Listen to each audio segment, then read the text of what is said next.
Dari yang semula itu direncanakan di kawasan Monas, kini telah hijrah ke kawasan Ancol. Kenapa mesti pilih Ancol? Karena pertama, Ancol adalah tempat yang dinamis, yang ikoniknya Jakarta, dan tempat tidak mengganggu prasarana masyarakat, prasarana jalan masyarakat yang lain. Sebagai tempat pariwisata terbesar dan pertama di Indonesia, sejarahnya Ancol ini adalah tempat balapan mobil. Kita bisa melihat kondisi lapangan ini, tapi kan kita kebetulan aku kan bukan orang teknik, tapi ngerti dikit-dikit melihat ini kan termasuk bahan mentah menurut saya. Ini kan bahan mentah, karena saya tahu ini kan bekas gundukan apa, buangan lumpur atau Jadi Formula E diadakan itu sebenarnya bukan untuk hiburan masyarakat, tapi sekali lagi itu untuk menyelamatkan seorang Anies Baswedan. Jadi jangan heran jika Formula E nanti diadakannya terkesan asal-asalan, bahkan tak ada bedanya sama sekali dengan balapan bom kar. Ferdinand Hutahian sindir telak Anies Baswedan soal Formula E balapan kampung.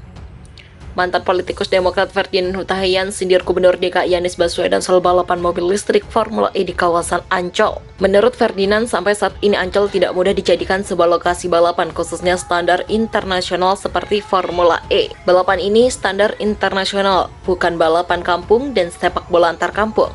Maka tidak mudah menjadikan Ancol untuk jadi lintasan balap sekelas Formula E, jelas Ferdinand kepada Genpedutko pada Senin. Pria berdarah Batak ini menyindir kecuali balapan standar internasional dibuat asal-asalan dengan mementingkan realisasi program semata. Bila asal-asalan bisa saja hanya untuk sekadar merealisasikan program dan menutupi semua kesalahan dan dosa yang terjadi pada Formula E ini, tuturnya. Ferdinand menjelaskan dengan adanya realisasi program Formula E ini tentu akan dimanfaatkan oleh Anies Baswedan menjadi jualan yang meningkatkan elektabilitas menjelang Pilpres 2024. Soal lintasan ini, saya juga pesimis bahwa lintasan tidak akan selesai dibangun oleh panitia. Maka penting untuk melakukan pengawasan penuh, jangan sampai pihak Ancol terlibat, katanya. Ferdinand menjelaskan bila Ancol bisa sampai terlibat dalam program ini, berarti adanya dana APBD yang digunakan berasal dari masyarakat. Panitia sudah menyatakan bahwa Formula E adalah murni sponsor, sehingga harus jelas juga pembangunannya, tutup Ferdinand.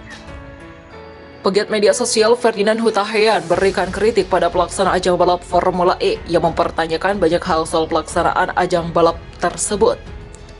Ex-kader Demokrat itu menyebut bahwa pelaksana Formula E tidaklah jelas, bahkan ia sampai menyematkan kata gelap gulita sebagai bentuk penggambarannya bahwa ajang balap itu tidak jelas. Formula E Jakarta gelap gulita, cie cut nua tidak jelas, cuit Ferdinand di Twitter pada Senin 3 Januari 2022. Lebih lanjut, ia pun membandingkan pelaksanaan ajang balap internasional tersebut dengan ajang balap mobil hantu. Apakah ini balapan mobil hantu? Tambah Ferdinand dikutip wartaekonomi.co.id. Ferdinand juga merasa yakin pelaksanaan Formula E akan gagal dan tidak terlaksana, tetapi katanya akan terlaksana bila menggunakan standar yang rendah. Saya sangat yakin balapan ini akan gagal dan tidak terlaksana kecuali dibuat standar antar kampung, tulis ex-kader Demokrat tersebut. Sebagai penutup, Ferdinand pun mewanti-wanti Gubernur DKI Jakarta Anies Baswedan yang meminta Anies bersiap-siap karena rompi orange milik KPK masih banyak. Nis, siap-siap aja nanti ya, rompi orange masih banyak di KPK, pungkas Ferdinand.